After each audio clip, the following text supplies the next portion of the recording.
सोनू निगम की पूरी दुनिया में लगभग कई लाख फॉलोवर्स हैं। उनकी जो नेटवर्थ है वो इस इंडस्ट्री में रहने वाले किसी भी सिंगर से कई गुना ज्यादा है और सोनू निगम जैसी आवाज कहाँ ही किसी के पास है, ये बात तो हम सभी जानते हैं। हाल ही में हुआ सॉन्ग मेरे ढूलना 3.0 के कुछ ही टाइम में लोगों ने इतना ज्यादा पसंद किया कि अब तक शायद किसी भी सिंगर के साथ ऐसा नहीं हुआ है। इसके अलावा सोनू निगम के कई गानों को तो APJ अब्दुल कलाम से पद्मश्री अवार्ड तक मिला है। दोस्तों, सोनू निगम के एक मिडिल क्लास फैमिली से बिलोंग करते थे। आखिर इतना शोहरत और इतना रुतबा सोनू निगम ने कैसे कमाया, चलिए जानते हैं।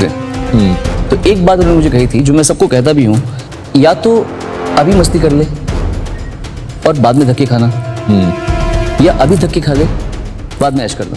It was a beautiful net practice. I enjoyed the time of learning. I enjoyed learning how to express, how to say cool, how to say josh, how to say ख्वाब।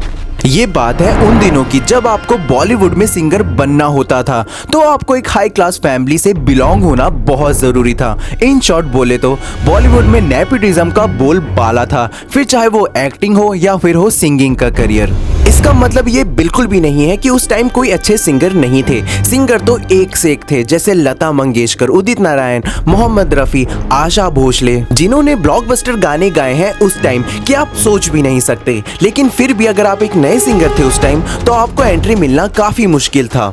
आज तो आपके पास कई ऑप्शंस हैं, स्मार्टफोन है, YouTube है, एक guitar उठाकर सिंगिंग कर दो, पीछे कुछ अच्छा सा म्यूजिक लगा दो और आपके 1 मिलियन व्यूज कुछ ही टाइम में अचीव हो जाते हैं। अब आप सोचो कि उस टाइम के आखिर सिंगर क्या करते होंगे। सोनू निगम अपने एक इंटरव्यू में बताते हैं कि जब उनके पास स्कूटर नहीं था तब वो और उनके पिताजी बस में ट्रैवल करते थे और वहां जाकर अनु मलिक को कॉल करते थे ताकि वो किसी भी तरह म्यूजिक इंडस्ट्री में एक बार एंट्री ले सके। और इसमें भी कमाल की बात ये है कि कई बार तो अनु मलिक जी ने सोनू जी का कॉल नहीं उठाया और झूठ बोल देते थे। खैर दोस्तों, ये स्ट्रगल तो कई सालों तक चलती रही जब तक सोनू निगम जी को अपना पहला गाना हम तो चलिया बन गए नहीं मिल गया। ये सॉन्ग एक DD नेशनल शो का था जो उस टाइम बहुत फेमस हुआ करता था। इसके बाद सोनू निगम जी को पहचान तब मिली जब 1990 में सोनू निगम जी का एक गाना रिलीज हुआ, अच्छा सिला दिया बेवफा मूवी का। इस गाने के बाद तो कई गानों की तो लाइन ही लग गई, जैसे संदेशे आते हैं, अभी मुझ में कहीं, पापा मेरी जान और हाल ही में हुआ रिलीज आमी जे तोमार 3.0 सॉन्ग। इतने सारे ब्लॉकबस्टर गाने गाए हैं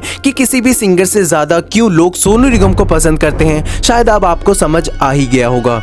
दोस्तों, इसी बीच 2 गाने ऐसे भी थे जो शायद जनता और खुद सोनू निगम कभी भूल नहीं पाएंगे। पहला अभी मुझ में कहीं। दोस्तों, जब ये गाना रिकॉर्ड हो रहा था तब सोनू निगम की मॉम हॉस्पिटल में एडमिट थी। ऐसा भी कहा जा रहा है कि उनकी मॉम काफी समय से बीमार चल रही थी और फरवरी 2013 को उन्होंने अपनी आखिरी सांसें ली। शायद इसी वजह से ये वाला सॉन्ग हम सबसे ज्यादा कनेक्ट कर पाते हैं। दोस्तों, इसके अलावा एक और सॉन्ग भी था, कल हो ना हो मूवी का हर घड़ी बदल रही है। ये सॉन्ग भी लोगों को इतना ज्यादा पसंद आया कि इस गाने में तो सोनू निगम को अवार्ड तक मिला है। वैसे तो सोनू निगम को कई अवार्ड मिले हैं, जैसे 2022 में सोनू निगम को भारत का पद्मश्री अवार्ड तक मिला है। दोस्तों, शायद आप समझ ही पा रहे होंगे कि क्यों आखिर सोनू निगम को एक लेजेंडरी सिंगर बोला जाता है। 10 से 20 साल तक की इतनी कड़ी मेहनत शायद आप लोग और हम लोग करते तो इस चीज को कब तक छोड़ चुके होते। आज की वीडियो में बस इतना ही। अगर आपको ये वीडियो अच्छी लगी हो तो कमेंट में एक बार जरूर बताना। ऐसी और भी इंफॉर्मेटिव वीडियो के लिए हमारे चैनल को एक बार सब्सक्राइब कर लें।